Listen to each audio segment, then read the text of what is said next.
So, you have to write a research paper. For some of you, this might mean going to Google, typing in your general topic, and using information from the first 2 or 3 results that you find.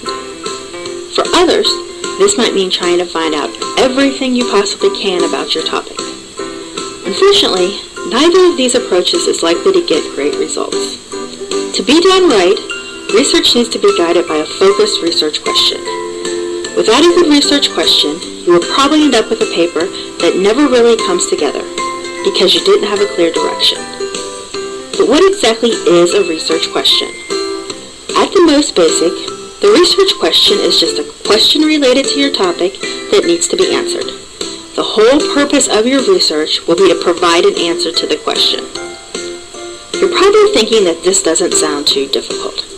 If a research question is just a question about your topic, it should be easy to come up with one, right?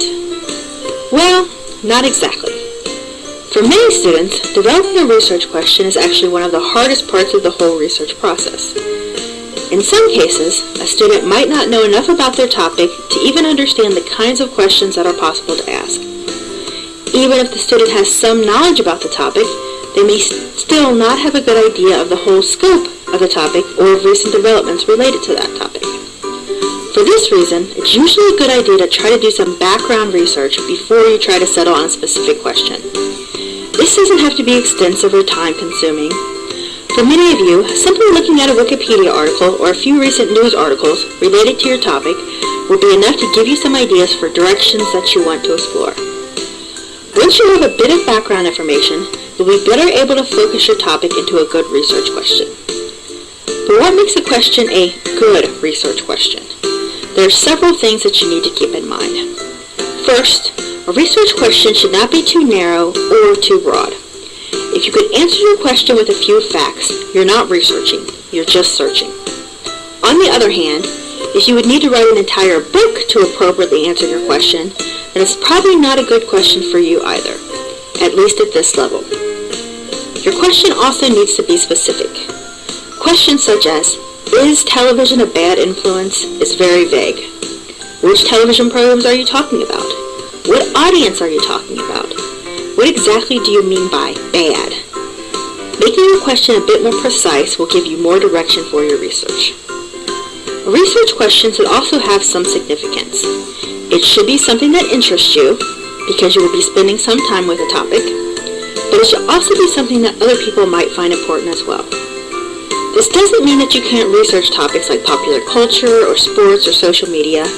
It just means that you need to frame your research in such a way as to make sure the topic is relevant to more than just you.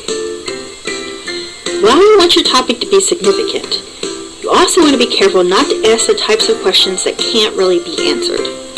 Questions such as, why must people suffer, or what happens after we die, are certainly significant to many people, but very difficult to answer. Keep in mind that research papers are not intended to be philosophical treatises. So, as you can see, asking any old question related to your topic won't work. Fortunately, many poor research questions can be transformed into good research questions with only a few tweaks. For example, the question of, why must people suffer, could be transformed into a more focused question, such as, how have major 20th century Christian theologians explained the purpose of human suffering? Finally, you might also want to make your research question a little bit unique or creative. Some topics have already been researched over and over and over, and you might want to avoid those topics if you can. If you do have a common topic, it's often a good idea to try to find a slightly different angle, something that allows you to add your own twist. After all, research should not be about asking questions that have already been answered many times before.